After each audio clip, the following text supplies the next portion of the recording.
So this is my energy update. Admittedly, in Marie's world, I'm a day late on this. I wanted to put this out yesterday, but as you can hear, I'm really, really sick, having a hot flush now. Could be menopause, could be energy, could be flu. I don't know, but I'm doing this video come hell or high water because I really need to get this information out, because I don't know, maybe there's a power to kind of like sharing when you're actually in that purge. I know I've done this a few times and I don't think it hurts at all, because it really, really brings home the message that we're in this together, and that, like, I don't care who you're following. I mean, people, these amazing teachers, do you know, we all get sick. You know what I mean? We all have our purges, and I think it's good to see it, because then all of a sudden that brings that kind of like balance, that oneness, that we're in it together, basically. So here I am going through a monster purge, and I kind of thought that I was going to be exempt from it, but like, that was my first mistake right there, thinking, yeah, that in my ego, oh, I'm good, eh? And then Spirit was like, no, you're not. So anyway, this is a great place to start with this energy update, because this is about how are we feeling right now. Sickness is all around, big power purges. I was talking to a friend of mine, 7 days of bronchitis. It's all upper respiratory. Now, understand and know that when you are purging this energy at this stage of the game, a lot of this is collective. It is our own, of course, but a lot of it is collective, and we're at that level of mastery now where we really are kind of like holding it down. So your self-care is paramount, meaning eat good food if you can, even though I've just had some really bad junk food for breakfast, but you feed a cold, starve a fever. But try and feed yourself as well as you can. Rest, sleep, surround yourself with good people, good things, good energies, right? If you don't need to go out there and do it today, don't, right? Self-care, violet flame, clearing your energy, or white flame, or whatever it is that you work with. Make sure you sit at your altar, give it to Sekhmet, feed her, she'll take it from you. I've been doing that all morning.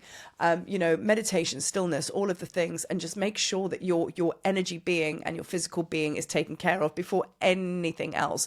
And that is really what's going to set you right in this very, very powerful time, because we're sandwiched between 10-10 portal and we have the full moon coming on Thursday. So the energy, the tone, the title of this energy update, the fathers are now calling us home.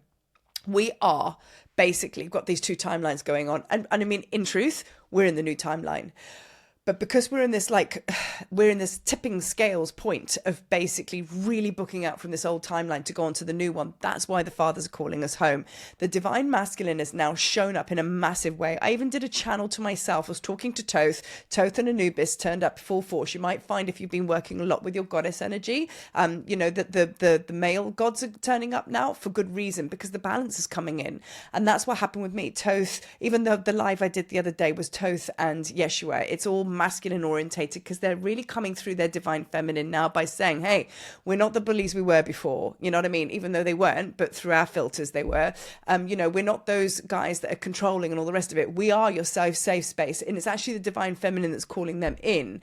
And I had a good conversation with my mate Michelle about this, and others as well. Other people are talking about this. So this is a good thing, that the timeline now is kind of like emanating this powerful divine masculine to say, you're safe, you're good, you can come into land. But what's happening now is, as we let go of the old timeline, obviously our ego self is a little bit like, are you sure we're not going to go and do that again? It's a little bit of a trustful, it's a lot of a trustful that we're being asked to do. Now, myself personally, and I'm going to share with you, which is why this is such a powerful trustful for me personally in my life, and this is going to be reflective of yours as well. There is significant changes that will happen in your physical. I even wrote in my channel with Thoth that I channeled, this was a personal channel for me.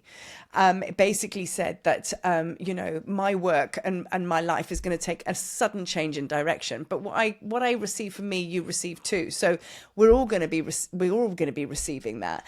And it's a case of like, next year, my daughter now leaves home. She goes to join her brother in the UK. I have to move out of this house. You know what I mean? Obviously, there's so many tours and groups and everything next year, because Spirit has ordained it in that way. And I'm looking at my life in 2025, freaking out, low key freaking out, because everything I know is about to change. My whole dynamic has been 10 years of schooling. Now my daughter is like final one to leave the nest, and I'm like, holy shit.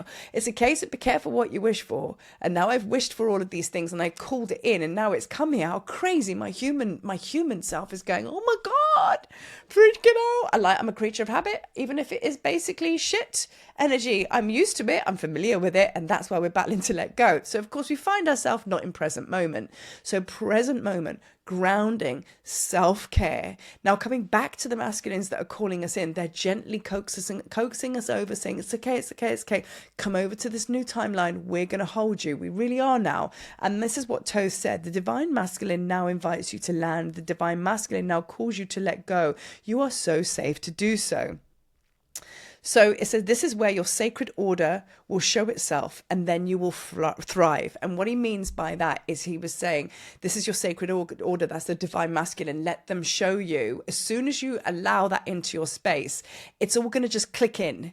It's going to click in, and all of those creations, wishes, altar wishes, visions, all of the things, then once it clicks into a very powerful divine masculine template, what's going to happen is it's all just going to come on like Christmas tree lights, but we're a little bit stammering back from the edge. So we have to be very gentle with ourselves and really be in present moment, as I say, and be unconditional love for ourselves as to what's come to pass and as to why we're feeling the way we're feeling, but it's not the real. You know what I mean? So now he also says, focus on your divine masculine aspects now. These are within you. They will show themselves as your sacred, trusted counsel in service to you. And for me, that's Joseph, Arimathea, Nubus, Yeshua, Merlin, Thoth, Moses. It's, all of the above. So your fathers will be calling you back now. So it's time to cut away and let go of the old timeline. That's all you have to do. Just focus on being in the present moment and hand it over in every moment as well. Let Jesus take the wheel, like literally. Okay, so number 2. So that's my big point number 1. And I have 3. Number 2. Divine feminine, divine masculine are finding their balance. So basically, let's talk more about in your life, what's going on. So that's kind of like the godlike aspects and everything like that. What's actually going on in your everyday life is there's a little bit of friction going on. And me as a divine feminine, I'm looking left to right. And I'm going to give you a perfect example this morning, okay, of how it went down. So my husband, as you know, love him dearly, but we're very opposite. Okay, so he's Zimbabwean, man. They're like, I don't know, they just, emotions don't run through them. Maybe it's, I don't know, as British people, are we more emotional? I don't know. But anyway, he gets very freaked out when someone's sick because he loves them dearly, doesn't like to see it like that. It makes him quite scared, and he's like, you need to look after yourself a bit more, get yourself to the doctors, which I will never do, by the way. But anyway, that's what went down. And I just lying in bed feeling so sick. And I knew it was because he was worried of me, that he was talking to me in that way. But you know what? I just lost my shit so bad. And I told him, I said, listen here, buddy. I said, I don't need this. I need your soft, nurturing love, just like I would give to you, just like I would give to your children, just like I would give to anyone who's sick right now. I would stroke their forehead, tell them they're pretty, and I would say, I'm ashamed, babe. I'm so sorry you're sick. Is there anything I can get for you? And I really told him off, and I said, that's what I need from you right now. And you know what? 2 seconds later, he clicked in. He literally did what I told him to do, and it completely changed. And he just basically did what I asked. And he clicked into his divine masculine through his divine feminine, if you know what I mean. And he's even just texted me now and said, how are you, babe? I'm like, I'm fine. It's a bit weird, actually, because I'm not used to him being like this. Because he's all emotion, but he never shows it.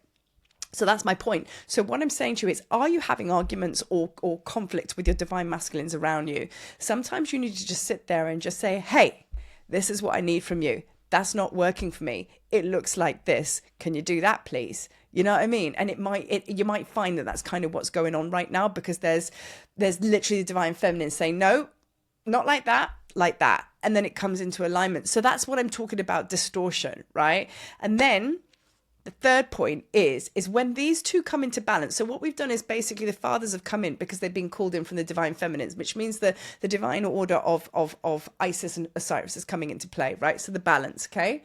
Then we go into stage 2, which is finding the balance, which is the distortions. You might just have to tell that divine masculine to shut the fuck up a little bit and just be like this, will ya? Do you know what I mean? And it might take you to intervene a little bit and go, no, and do your sekhmet. I'm not putting up with that. That's not going on. Now, if they don't play ball, remove them. Done.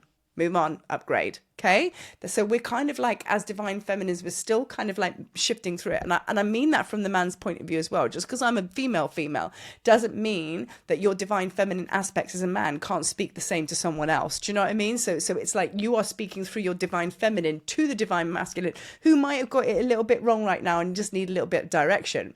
But on the other side of it, I'm also experiencing divine masculines in my life right behind me, backing me up, and they are exactly where they're supposed to be, and they're reflecting back to me exactly how it's supposed to feel, you know. So that's what I mean about distortion. Now the third one is Horus then comes of age, when these two come into balance. So what we can expect in the future, and what I say is probably going to be October taking us into November, is that now this balance is coming in and we step over to this new timeline, because we're trusting the divine masculines a lot more, and we're allowing the gods, the masculine gods, to kind of hold our space now, so we can let go a little bit more.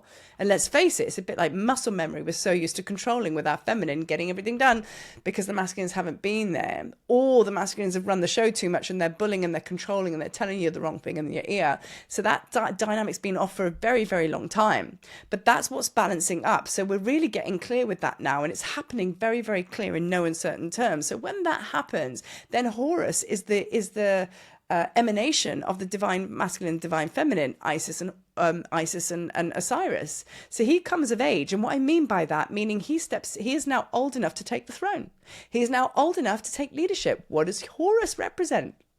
Leader, visionary. He's also harmony, balance, because he is the love child of Isis and Osiris, and they're the perfect depiction of that balance. And then he becomes the twin flame trine, which is all about balance.